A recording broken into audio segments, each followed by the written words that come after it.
Rossiyaning Krasnoyarsk shahridan assalomu alaykum. Bugungi videomda yana bitta zakazga tushgan buketimni qanday yasalishini ko'rsatib beraman. Birinchi bo'lib shunaqa rozichkalar yasab olamiz. Atirgullar va mana shunaqa ketma-ketlikda skotch yordamida yopishtirib olamiz. Birinchi bo'lib 7 dona rozichkani bir-biriga qo'yib ustma-ust qilib yopishtirib oldim. Mana ko'rsatib o'tganman. Keyingi qatorini spiral shaklida qo'yib chiqamiz. Ustma-ust qilib videoda yaxshilab ko'rib sekinlashtirib ko'rsanglar bo'ladi. Mana общий buketimizga 18 ta atirgul qo'yganman. Kommentariyalarda so'rab o'tishdi, boshidan o'rgating deb. Albatta o'rgataman. Keyingi videolarimda kuzatib boringlar qanday qilib yasashdi. Bu yana eslatib o'taman, bu O'zbekistonda emas, Rossiyada, ya'ni Krasnoyarsk shahrida shunaqa gullarni yasab sotaman internet orqali. Albatta gulimizni tepa qismi tayyor bo'lgani yo'q, lekin mana shunaqa Penapleksga yopishtirib olamiz. Любой svetda bo'lishi mumkin. Penaplex ya'ni tagidagi yopishtirganimni tushundinglar, nimaga qo'yganimni gulda shunaqaga qo'yib olamiz, shtob gul turishligi uchun. Va shunaqa babichkalardan ham foydalandim. Bunaqa babichkalarni printer yordamida распечатать qilib olamiz va shunaqa shpashkilarga yopishtirib olamiz. Bunaqa shpashkilar 30 santimetrligini ishlatganman. Любой gullarimga ishlatilgan materiallarni Valbrisdan zakaz qilganman. Juda ham ko'pchilik O'zbekistondan kuzatyapti. O'zbekistonda bozorlarda konstovar material sotadigan do'konlarda mana shu narsalar hammasini topsanglar bo'ladi. Yokida uzun marketda ham sotadi. Adashmasam hamma narsani zakaz qilsanglar bo'ladi. Mana nima ishlatgan bo'lsam hamma narsa bor. O'zbekistonda ham topib yasasanglar bo'ladi. Masalan, bayramlarga, o'qituvchilar kuniga, 8-martga yokida shunchaki yaqinlarimizni tabriklash uchun ham yasasanglar bo'ladi uyda. Mana shunaqa gipsofilani quritilgan variantidan foydalandim. Bunaqa gipsofila gullari gul sotadigan do'konlarda любой joyda sotiladi. Bu gullarimiz endi mana shunaqa qilib qatga qo'yishimni определить qilib oldim va kley yordamida yopishtirib qo'ydim, tushib ketmasligi uchun. Shpashkiyim ozligi uchun, agar shpashkilar ko'p bo'lsa, shpashkiga qo'yib turib, uzun bo'lgan holatda ham buketga joylashtirib chiqsanglar bo'ladi. Men kleylab qo'ydim shunchaki, mana ko'rsatib o'tdim. Agar video davomida nimadir esimdan chiqarib gapirmagan bo'lsam, albatta kommentariyada savollarni beringlar, hammasiga javob beraman. Va keyingi videolarda qanaqa buketlar yokida qanaqa videolar ko'rishni xohlasanglar yozib qoldiringlar. Albatta video chiqarishga harakat qilaman. Sizlardan yana iltimos qilib qolardim, поддержка qilinglar.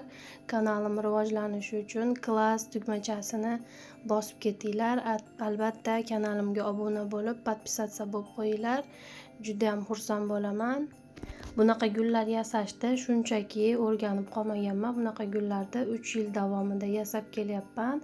Hammasini internet orqali bepul o'rganganman. Hech qanaqa kurs-murslarga bormaganman. O'shuning uchun sizlarga ham bepul mana ko'rsatib beryapman.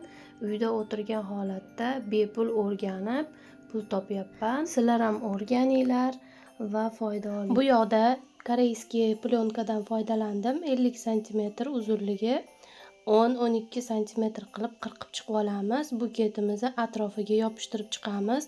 Bu buketimizni yana ham kattaroq, hajmini kattaroq, shirokiyroq qilib ko'rsatib berishga yordam beradi. Chiroyli qilib yopishtirib olganimizdan keyin ko'rsatib o'tdim qanaqa holatga kelishini. Buket past qismidagi Penaplexni tekizlab chiqdim va tekizlab chiqib yaxshilab berkitib qo'ydim. Penapleximizni xohlagan turdagi koreyskiy plyonkalardan foydalansanglar bo'ladi. Bu past qismi baribir bekilib ketadi. Mana ko'rsatib o'tdim. Endi gulimizni tepa qismini o'lchab olamiz. Mendagi 23 cm chiqdi. 23 cm ni qirqib oldim 50 cm dan va undan yana 10 cm olib tashladim. Gulimizni tepa qismiga mos kelsin deb mana ko'rsatib o'tdim. Xuddi mana shu videoda ko'rsatilgandaqa qilib buketimizni atrofini bekitib chiqamiz, ya'ni chiroyli qilib o'rab chiqamiz. Mana o'lchadim, kattaroq chiqdi, yana 4-5 cm buklab ichiga ketma-ketlikda plyonkalarimizni yopishtirib chiqdim. Mana ko'rib, sekinlashtirib ko'rib chiroyli qilib yopishtirib olamiz. Mani videolarimda yaxshi ko'rinmay qolgan joylari bo'lsa, internet tarmoqlari orqali boshqa gul yasaydigan insonlardan videosini topib ko'rib o'rganishinglar mumkin. Buketimiz hali oxirigacha tayyor emas. Mana yarim tayyor holatga keldi. Ko'rsatib o'tdim mana. Chiroyli bo'lib, katta shaklda bo'ladi. Endi buketimizni past qismini berkitib olamiz. Hali kesib tashlagan 10 santimetrlik plyonka qog'ozimizni ikkiga bukladim. O'lchab olamiz. Hamma joyda o'lcham kerak. O'lchamga qarab shundoq qilib berkitib olamiz past qismini ham. O'zingizlarda fantaziyalar bo'lsa, fantaziyalarga qarab bekitsanglar ham bo'ladi.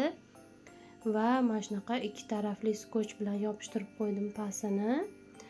Ko'rinib qolgan shpashkalarimiz ko'rinib qolgan joylarini lentichka yordamida bekitib yuboramiz. Hozircha xuddi shunday qilib videoda ko'rsatilgandaqa qilib o'rab chiqib olamiz past qismini. Buketimiz o'zi samostoятельный turadi. Bunga vaza kerak emas. Videoda ko'rsatilgandaqa berkitib olamiz shpashkasini. Aytib o'tganimdek va chiroyli qilib bantik yasaymiz. Bantik yasashni bilmasanglar, bu ham internetda rosa ham ko'p turlari. Xuddi shunaqa bantik yasab oldim. Kattaroq buketga mos qilib, svetiga mos qilib yasadim va yopishtirib chiqdim. Qaychilar o'tkir bo'lsa, zajgalka ishlatish shart emas. Mani qaychim o'tkir basligi uchun ozgina zajgalkada mana shu pastlarini qatirib qo'ydim. Buketni to egasi olib ketguncha qanday saqlash mumkin? Ustini o'rab, chang tegmaydigan qilib, kir bo'lmaydigan qilib bir chekkaga olib qo'yib saqlaymiz va egasiga topshiramiz.